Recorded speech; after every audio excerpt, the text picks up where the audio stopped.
Okay, what about the zombie apocalypse? Converted water tower with a wind-powered generator on the edge of town.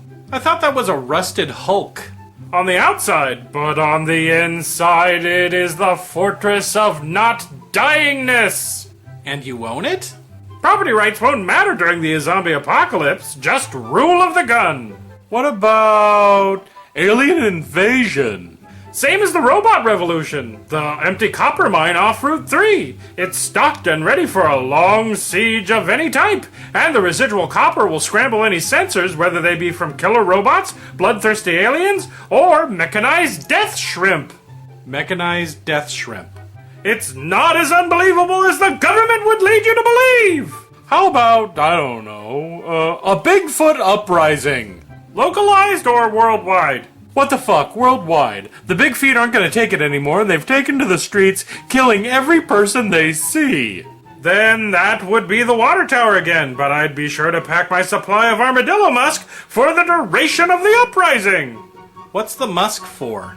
Duh! To douse my body with. Sasquatch hate the smell of armadillo musk. I'm telling you fellas, when it comes to the end of the world, I'm prepped for everything. Okay, what's going on this time? You guys sharing sex stories or some equally degenerate thing? No, we're challenging AJ's survival skills. You know, what he plans to do during the end of the world type situations. Yeah, watch. What about nuclear war? Never gonna happen. How do you know? Back in 1987, a new computer system uploaded into all of our ICBMs made the missiles sentient. They've been ignoring commands to launch ever since. That made Reagan pissed. What do they do instead? Think about ways to improve society. They invented the internet, you know. Man, out of all the Doomsday preppers, you're the Doomsday preppiest. I want to try one. Go for it. What about the rapture? You know, Armageddon? You're not saved, so you won't be drawn up into God's comforting bosom. What's your plan to survive the unsurvivable, Mr. Survivor Guy? That doesn't count. We're talking about real things like alien invasions and Bigfoot uprisings and mechanized shrimp, not fake fictional emergencies from the Bible. Yes, it does so count. One day all of the faithful will be whisked up into the sky, and the rest of you jerks will be left here to suffer through all the nastiness as Satan tries to take over. Bet you have no way of dealing with the disease and pestilence and hornets with human faces and burning and earthquakes and stuff. Oh, I have a plan for the apocalypse. Yeah, wait, you do? Of course I do! I'm prepared for all of the end of the world scenarios. I have a plan if someone awakes Cthulhu, if the Hadron Collider accidentally creates a black hole, and even if this whole planet turns out to be a simulation on a 4-year-old's computer from another dimension. Then what is your plan if the rapture happens? Easy peasy. I join Satan's forces. What? Yeah, wait, what? The point is to survive. Let's say that the rapture happens and lots of people suddenly disappear up into the air. I will then know for certain that the Christian God of the Bible exists. Granted, but why join with Satan? What choice do I have? God doesn't want me, so I may as well kick in behind the one who does. But Satan is evil. Says God, but how do we know for sure? It could have all been a disinformation campaign on God's part. Yeah, after all, God had been lying to us for a long time about tons of stuff. He could be lying about Satan, too. He hasn't lied about anything. He's the most truthful being in the world. He just has other people lie for him, like in Kings, Chronicles, Jeremiah, Ezekiel, and Thessalonians, but that's not the same thing. Besides, what did he ever lie about? How about the true nature of the universe? You know what? I'm gonna join Satan's army too. If God doesn't want us, then we'll join a group that does. But that's the losing team. In the end, Jesus comes back and defeats Satan. You will lose. But according to you, we already have lost, so what's the difference? Besides, I don't think the outcome of the fight is certain. Of course it's certain. It was predicted. It's in the Bible. If it's in the Bible and there's no way to change the outcome, then why would Satan rise up to fight? Who starts a fight they know they're gonna lose? Wouldn't he change his game plan? No, because he has to do what was predicted. I mean, God opened up the seals and started all the destruction and earthquakes and plagues and stuff, and then Satan has to show up on cue. Wait a minute. God causes all of the destruction, unleashes the 4 horsemen, and we are supposed to fight for that guy? No way! I'm gonna fight for Satan. Fight? No, we don't actually fight for Satan. We just say we're gonna fight. Then it's down into one of my bunkers until either Jesus or Satan wins. No. See, Jesus is gonna win and set up his 1,000-year reign, and the first thing he does is he judges all the believers from the non-believers, and you guys will not make the cut. Sure we would. Yeah, I mean, after all that fighting and supernatural stuff, if I were dragged in front of Jesus, I would have to say that I was a believer by that point. No, there are no loopholes. You have to believe now so you can be saved up front. That's how it's supposed to work. You just can't sin and disbelieve all you want, and then go hide for a while, and then get to live in the earthly paradise with Jesus. But that's what the Bible says, and if you don't like it, then you know who to register a complaint with. What about the mark of the beast? You will have to take the mark of the beast if you join with Satan. There is no way that Jesus will let you into paradise with that mark. Well, thanks for the heads up. Then I won't take the mark at all, and I'll just head straight for the mines. No! What do you guys think? Is Doomsday prepping a waste of time and money because unlike AJ, you can't prepare for everything? Or should you just be prepared for the things that would likely happen in your area? Comment down in the word bunker. I gotta go consult my Bible. There is no way that you're gonna sneak your way into Jesus land. Face facts, Fundy, you're just PO'd because you didn't get to sin as much as you'd like to in order to guarantee a spot in heaven. In fact, the idea that Armageddon is survivable kind of ruins your use of the rapture as a recruitment tool. You sell people on the idea that the end of the world is just around the corner and then offer them the only way that they can be saved. No, huh? Yes, huh? Ask any Christian fundamentalists out there, and they all think that they live in the end times, and they have that smug air of satisfaction that they know they will be raptured away. Ignoring the fact that according to them, it's been the end times now for like 200 years. Maybe. No. Shut up. Well, there is one doomsday scenario that I haven't made a contingency plan for, but it's so crazy. Even I have trouble believing it. Dude, you have a plan for the possibility of some of the nuttiest doomsdays imaginable.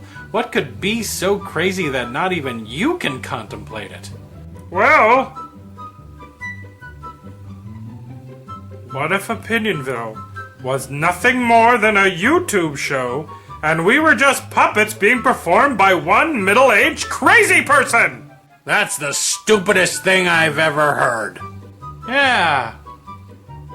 Stupid.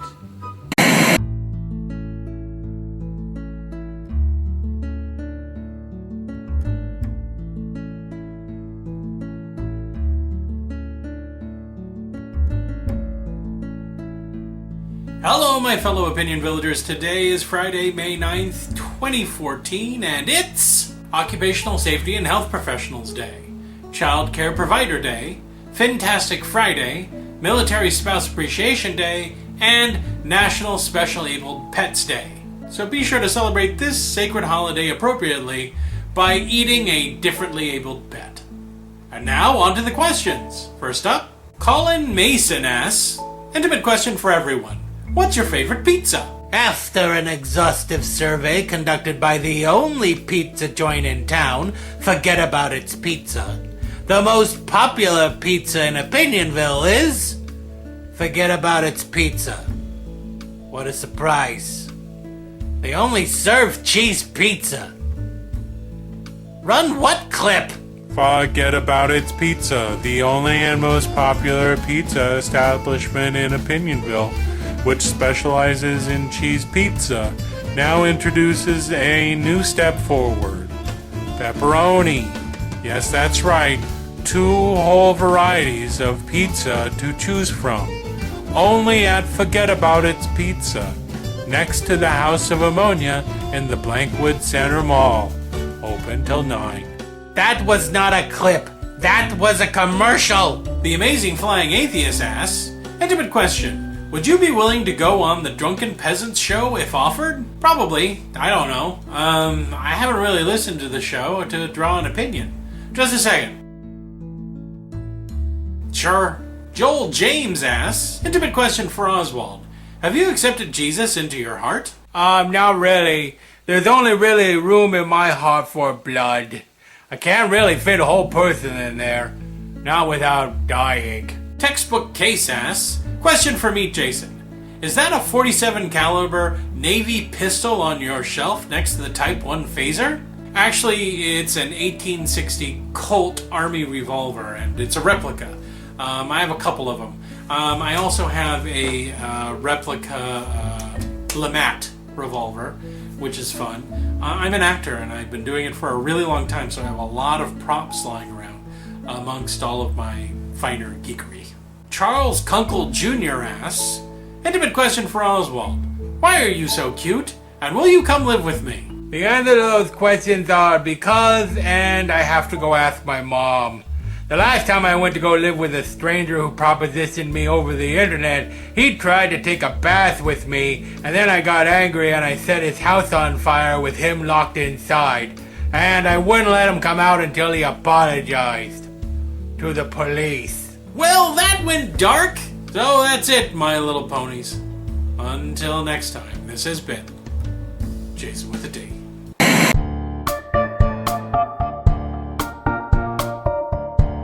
Hey Jason, What? am I sexy? To who? To anybody? I am really uncomfortable talking to you about this. Then you have until the end of the shoutouts to get uncomfortable with it, cause I wanna know if I'm sexy. Hey everybody, time to shout you out. Invincible! The 3 in your name makes you extra invincible. Or dyslexic. Mighty Daegu. Wow, impressive. Or it would be if I knew what a Daegu is.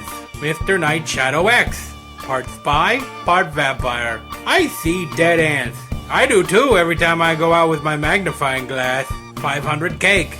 I had 500 cake once. That's it. Just a big cake with a 500 on it and icing. Tasted like cake. What? They all can't be funny jokes. Mystery Mind 175. Are you a mastermind at solving mysteries? Then can you help me solve the case of the missing goldfish? One day I came home and Mr. Bubbles was gone and my mom won't tell me where he went. Math Marvel. I'm a math marvel. Hey Jason, make me a math thingy. No time. Just do it, I said. Fine, what's 5,400,023 divided by negative 637? Do the next shout out. Price Johnson! Are you on sale, Price? Get it? On sale? Lord Muerte. That is Spanish and it means dog poop. Or maybe hospital. I have really good Spanish skills. Yeah, I hate all people. Well then it's a good thing I'm a monster so we can be best friends.